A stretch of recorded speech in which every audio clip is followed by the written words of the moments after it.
returning for my final year of graduate school. This year, we are very blessed to celebrate our 60th wedding anniversary. Next week, in fact. I interviewed for 2 research jobs prior to graduation, one at Letterly Pharmaceutical in Pearl River, New York, and the other at Merck here in North Wales. We chose Merck as Rose had an aunt living in Lansdale, and this way we would have some family.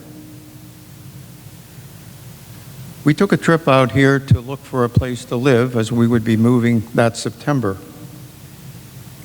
I engaged a local realtor in Lansdale, Gross and Quaid, and they were very kind to us.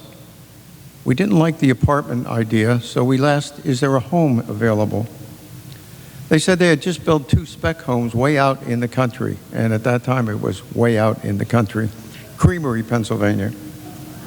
Anyway, we decided we liked that, and we decided to buy that home.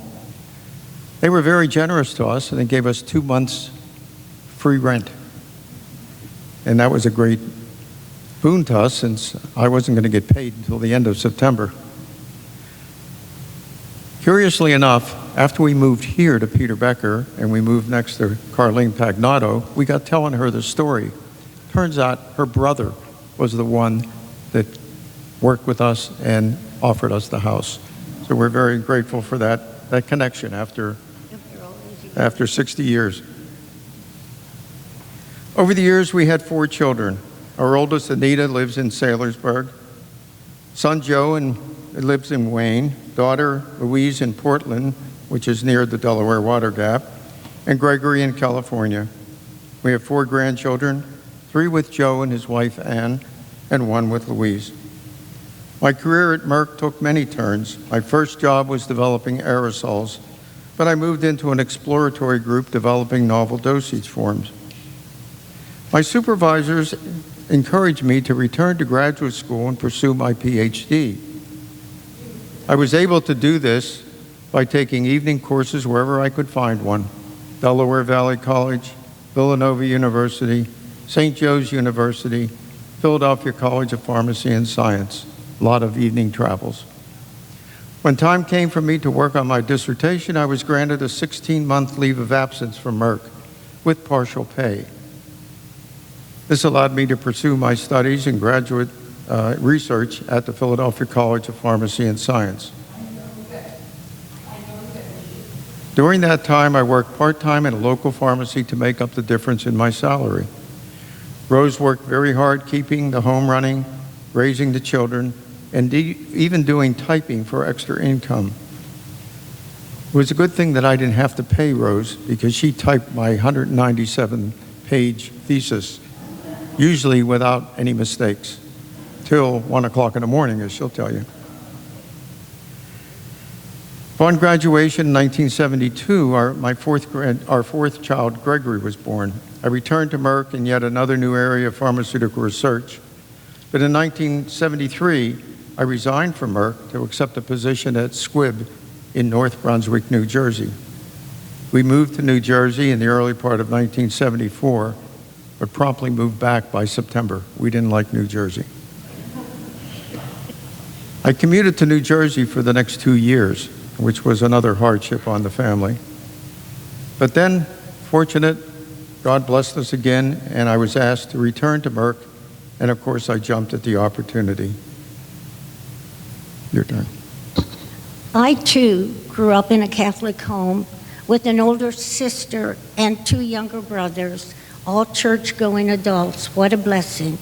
I was raised in Pittsburgh also, across the street from Passionist Monastery. This afforded me the opportunity to attend daily Mass and grow in my faith. It was here that I began my love for volunteer work, visiting the sick, teaching religion classes, etc. After I graduated from business college, I was hired by a law firm in downtown Pittsburgh as a secretary receptionist to a firm of 5 lawyers. I enjoyed the work and met many interesting people. However, shortly after we married, we moved from Pittsburgh and bought a home in the country with many farms surrounding it. However, we did meet another young couple who had children the same age and soon became like family. We have wonderful Mennonite neighbors who taught me how to can, freeze vegetables, and I even started to sew. Then finally, the house next door was sold. Oh, I was so excited. But there came a nice family with 3 children, and the oldest her name was Sally. Well, Sally told me that she knew everything about gardening.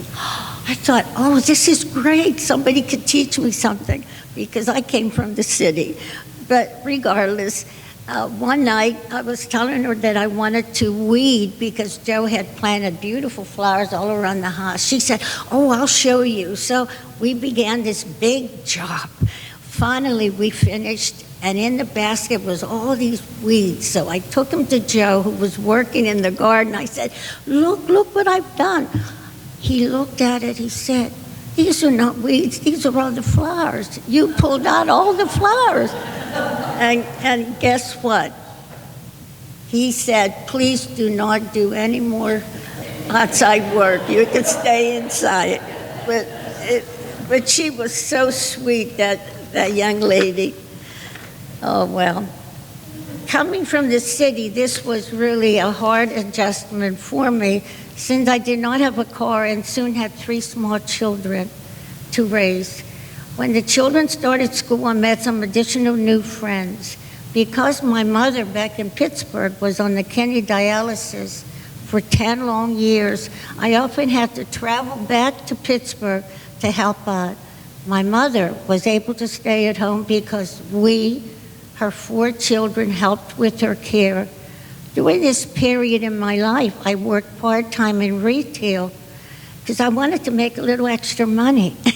I also worked in Collegeville for Bridal Couture, managing the shop and assisting the owner. I began doing a variety of volunteer activities, working with the elderly with the Penwick Service Club, cooking and cleaning at St. Mary's Franciscan Shelter in Phoenixville for homeless families. It was there that I began this long association. First, I cleaned the bathrooms. Then I was told I could do the sweeping and dusting. Then third, I began to do laundry. Oh, I thought, oh, wow.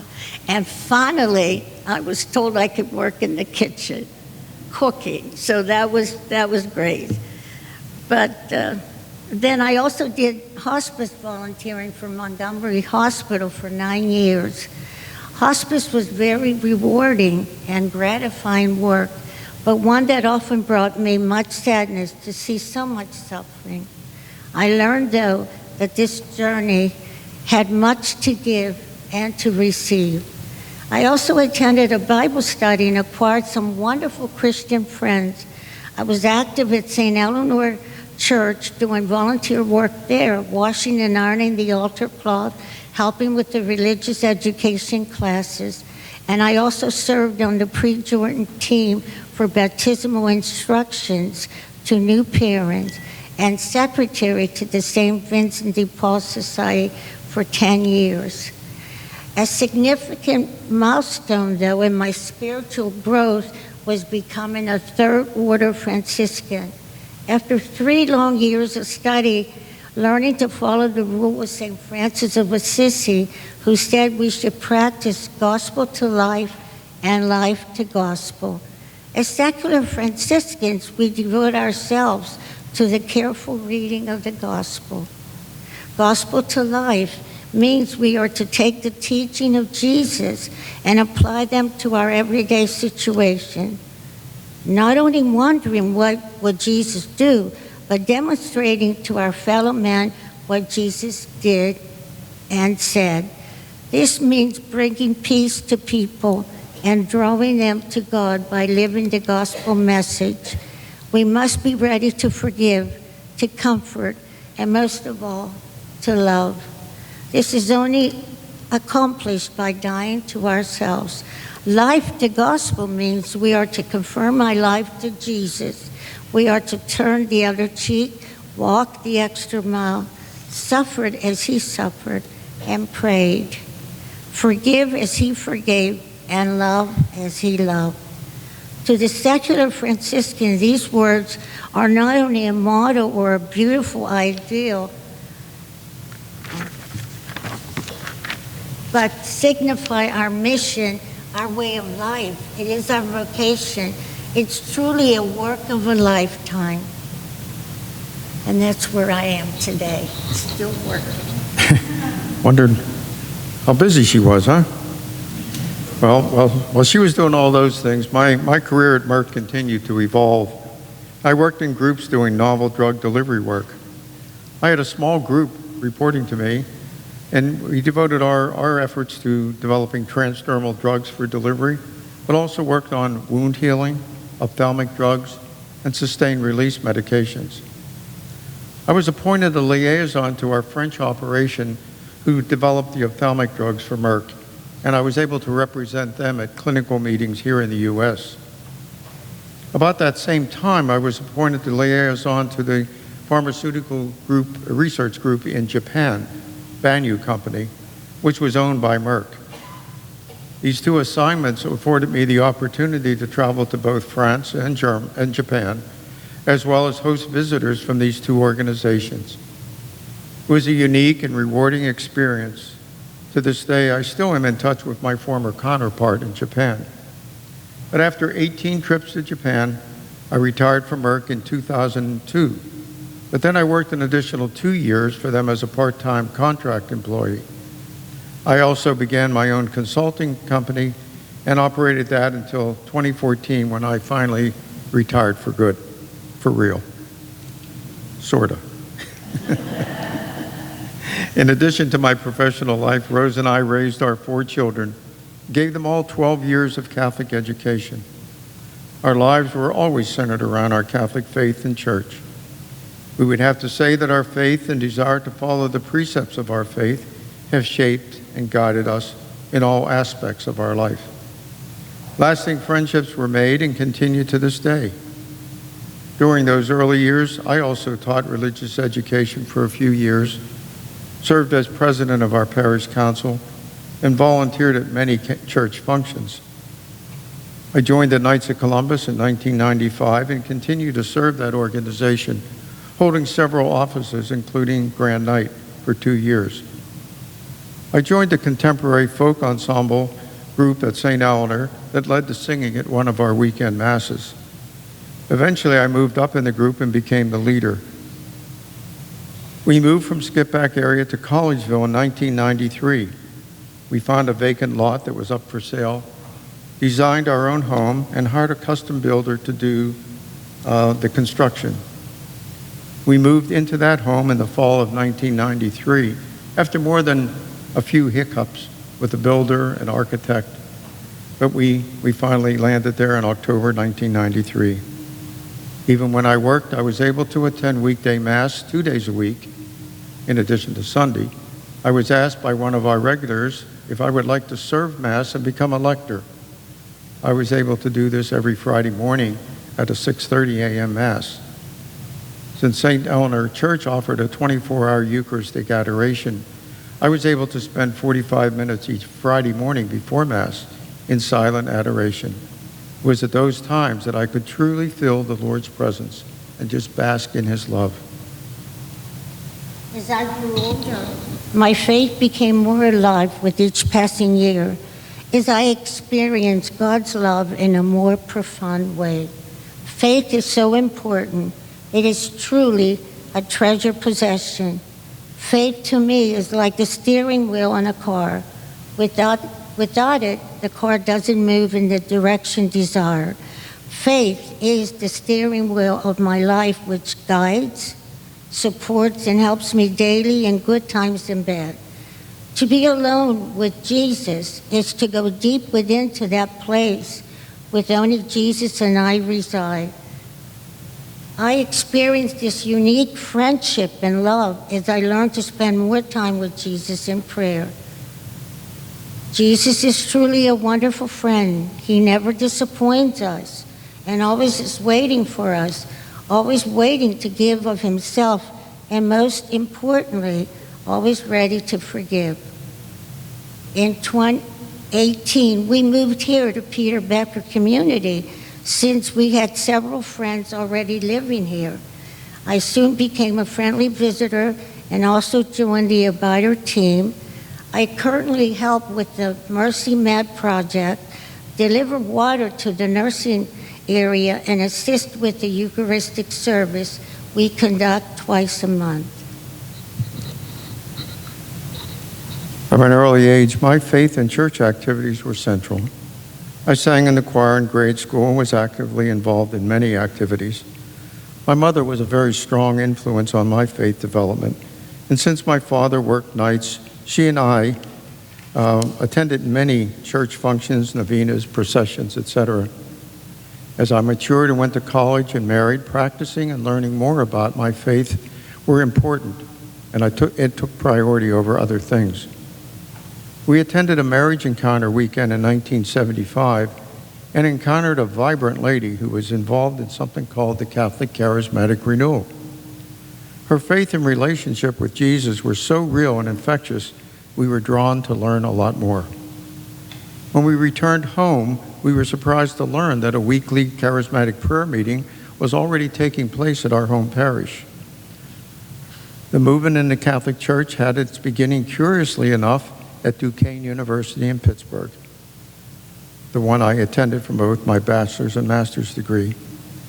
The movement grew out of Pentecostalism and basically encourages participants to seek and utilize the gifts received from the Holy Spirit, the gifts we receive at baptism and confirmation. Emphasis is on regular scripture reading, seeking a deeper relationship with the Holy Spirit, and culminating in a laying on of hands by members of the prayer group to release those gifts in an individual.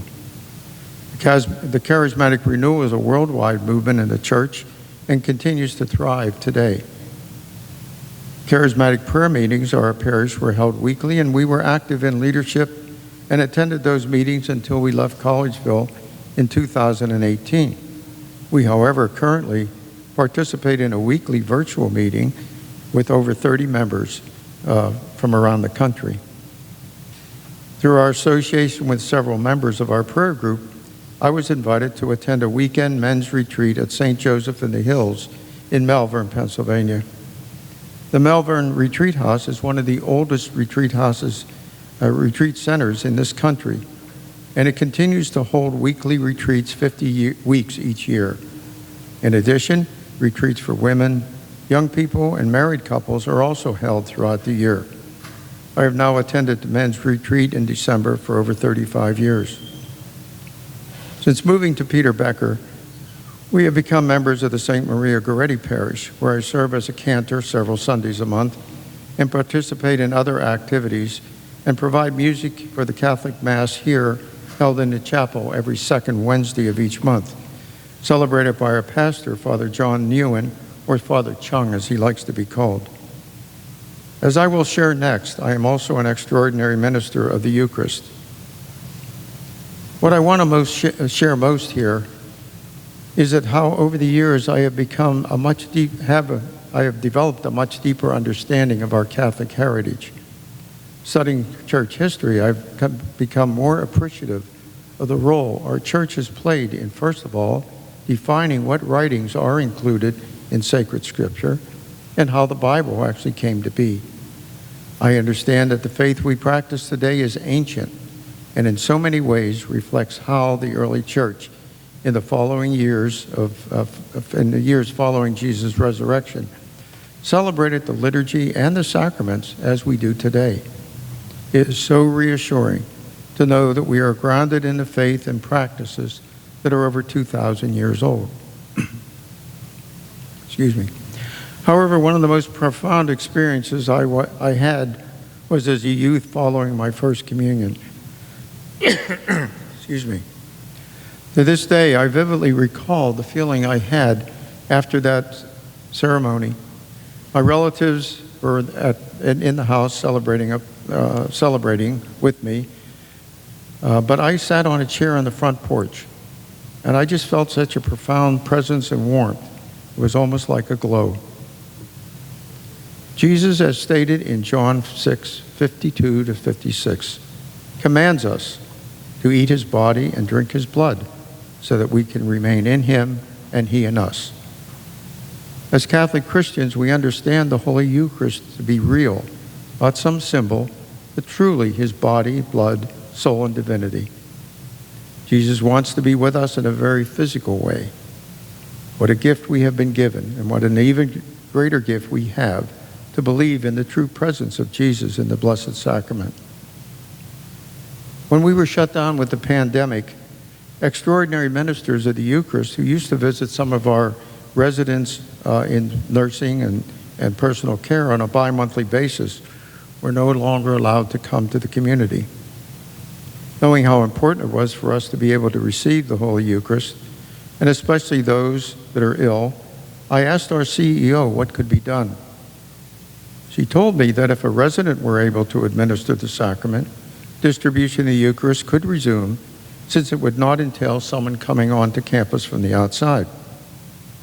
Since I feel so strongly about the importance of practicing our faith and how it must similarly pain others from being excluded from this life-giving sacrament, I wrote a letter to all the Catholic residents on campus asking whether any were either a valid minister of the sacrament or would be willing to become one.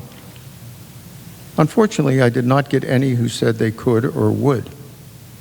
But after much prayer and discussion, Rose and I decided to take on this ministry, and I approached our pastor, Father Chung, to learn what would be involved for us to be able to minister the sacrament.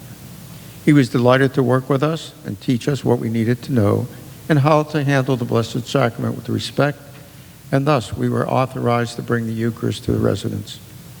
Unfortunately, it was a while before we put this all together, but it was then that we set up a twice-monthly service on the first and third Monday of each month, that we offer the Eucharist in the Maplewood, one of the Maplewood rooms at 10:30 a.m. Although we began with just a service there, since then a number of those who attended regularly have now moved into PC and nursing. So therefore I visit them here. Since the restrictions were lifted a year ago, the Eucharistic ministers from the parish are able to visit the residents once again, and they come twice a month. I also am able to use my limited guitar capabilities to lead the music at our monthly Catholic Mass here in the chapel, first Wednesday of each month. In addition, I am also a cashier at the Maple Corners gift shop and active with the PBC woodworkers. So you can see we've managed to keep pretty busy all our lives, and we don't sit down too much. But thank you all for your kind attention. Merlin?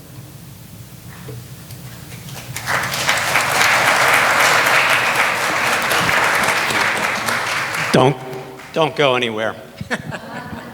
Sounds like a threat. We usually, if we have time, and we do have time, allow for some questions. If anything that they shared prompted a question in you and they didn't answer it, I guess this is your opportunity to ask it.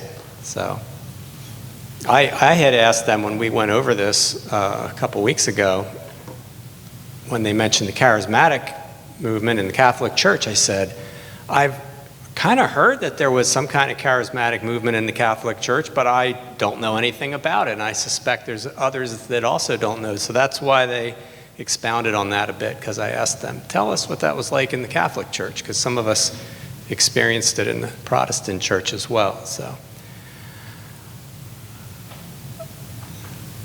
you didn't say a whole lot about your kids. And faith is such an important part, and you said it was important to you that they go to Catholic Church. I'm wondering, are there ways that you're feeling good about how you've passed the torch on to them, or is the next generation finding new ways of living out their faith that's maybe a little different than what you grew up with? I don't know if you're comfortable talking about that, but... It's certainly hard, and takes a lot of smiling when you see them, and a lot of prayer. However, I always say that I felt like I was in a box. I was so happy there, just everything I needed was in this box.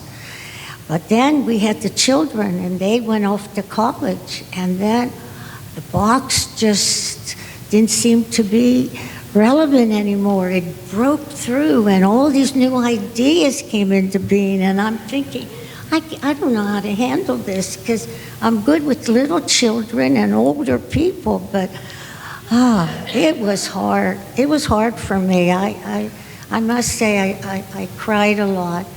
But I remember that I was thinking about our Blessed Mother and how she had a son as well. But one day I was sitting on my little couch and, to be very truthful, I was crying. I thought, oh, these kids are going to drive me nuts. What are we going to do with them? Why don't they just want to be who we say they should be? And then it occurred to me just to leave them in the Blessed Mother's care, because every time Jesus looks at her, every time Jesus looks at Mary, he would see my children, especially our son Gregory. So that's where we are. But I'm sure Joe, who's very much more verbal than I, had a lot of. Oh no! I mean, you had a lot of Conversations. More verbalization with them, and a little bit of screaming, and why don't you do this? Well, they sort of run the gamut. We have at least one who is very devout and very much involved with the church, as is his family. We have the others that have gone pretty far astray, and others who develop a sense of spirituality, but not in lines of the traditional church that we follow. But we know that they're all in the Lord's hands, and they often will say that it was because of their upbringing, because of their Catholic education, that they are the people who they are today. They have integrity, they care about other people. They've certainly developed Rose's sense of caring for helpless people that need various help. So I think we're proud of them all, and we continue to pray for them. Thank you for your honesty. I think a lot of us can identify with that. Why can't they just do it the way we did it? Well, the culture has such a strong effect these days that it really causes a lot of twists and turns and causes us to question where we are and where we came from. But thank God that we feel pretty grounded. Thank you. Can I ask Rose to talk about her transfer from, I know you're from Italy. You came as a little girl, right? I did. Can you share anything about what you remember when you first came to America? And did you come with your mom and dad, or did you come with your grandparents, or? No, I came just with my mother, my brother, and my sister, because my father was already here. He had been in the United States since he was 16. However, he made many trips back to be with his parents. And on one of the trips, he met our mother. And so then they didn't get married right away. But it was, I think, 2 or 3 years after they met, they did marry. But then he returned to the States, and we stayed back. I was only 3 months old when my father left, and I did not see him till I was almost 9 or 10. Yeah. Wow. Yeah, 9. Yeah, I never met my father, no. Yeah. Yeah. World War II broke out, Yes. and he was stuck here in the United States and was not able to travel back for a number of years. So there was that gap. Yeah. So, Until we finally yeah. were able to- Yeah, we finally then came to the States. And I think it was very hard for my father. He didn't know what to do with the family because he had been a tailor. He had a wonderful career here by himself. And then to have a wife and 3 children, thinking, oh my goodness, it was hard. It was really hard for all of us. But I think our faith is really what, I know for me, it was really the guiding, that guided me to be a better person. But you know, it's funny because we didn't know our father, but we always called him Daddy. And even when he was very sick in the hospital, I would go to Pittsburgh and I would sit by his bed and I'd always say, Daddy, I know you miss Connie, that's my sister, because he just loved my sister. But I said, but I'm here, that's okay, you're going to be okay. Oh my goodness. But, oh yeah, Daddy was a very quiet person. He hardly ever hugged you. Just would sit there and shake his leg, and that's where I take it from. I'm always, Joe says I drive him nuts, I'm always shaking my leg. But my mother, even though I don't think she really read the Bible much, but she taught us Christian charity. Even when she was on dialysis, if she knew of a neighbor that wasn't well, she would, you know, have someone go out and buy a big chicken and make the chicken soup immediately, or do their laundry. She was always thinking of others. Yeah, she was a very good person.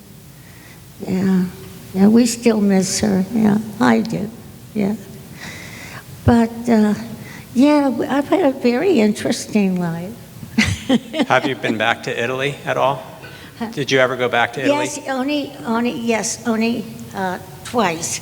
Once with Joe, and I brought him to meet my relatives.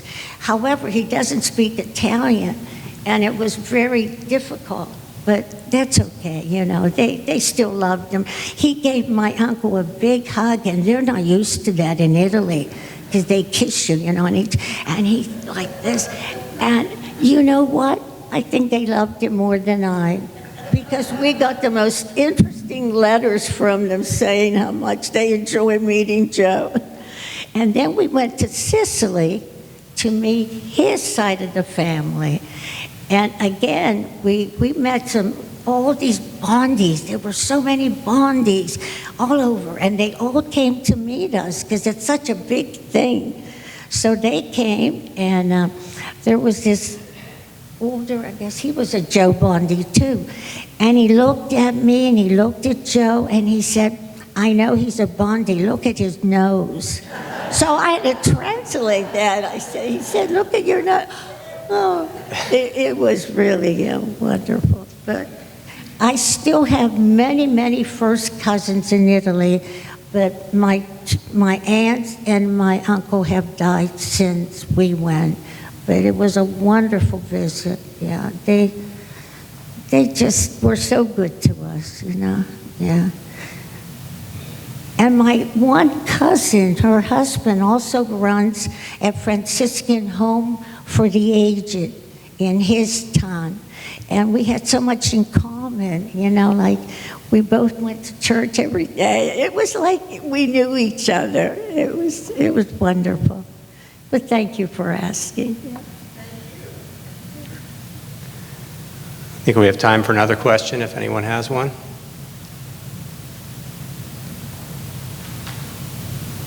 I always have questions, so. Oh, yeah. We'll allow you one more. So, Joe, you mentioned about relating to people in the pharmaceutical industry from both Japan and France.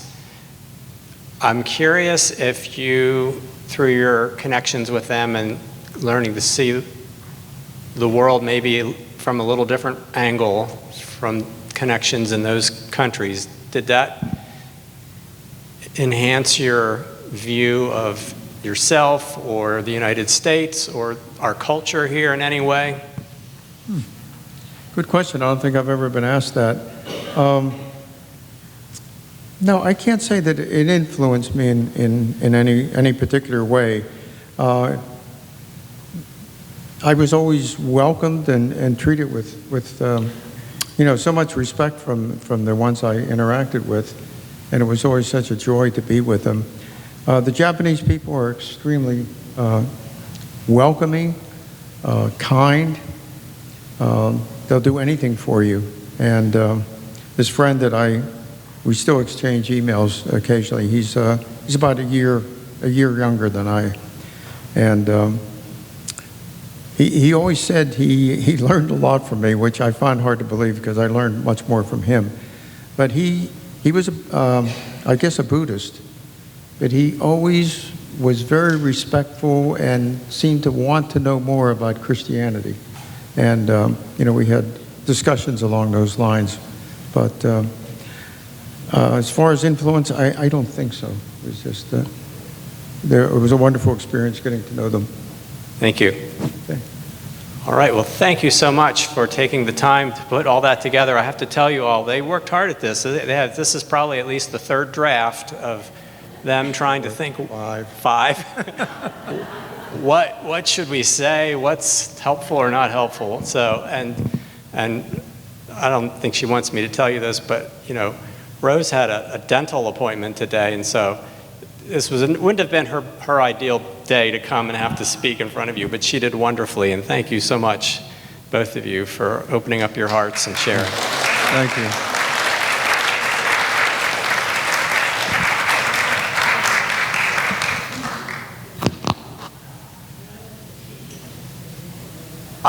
The only problem with having people do such a wonderful job telling their story is it makes it harder when I come around to some of you and say, will you be the next person? But consider, what's my story? What are the things in my life that I've learned, the influences on me?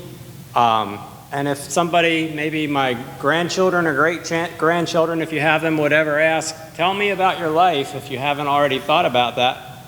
The Psalms tell us that one generation will commend the works of the Lord to another, and we should always be ready to give an account for the hope that lies within us. So don't discount your own story. Think about your journey. We're at a stage in life, once we get past 60, 70, or 80, where we can look back and see things that we didn't see in the moment, and we can learn some things. So I encourage you to think about your own life and your own stories, and be ready to share when the opportunity comes, if it is going to help somebody's day. All right, go in peace. Thank you for coming out.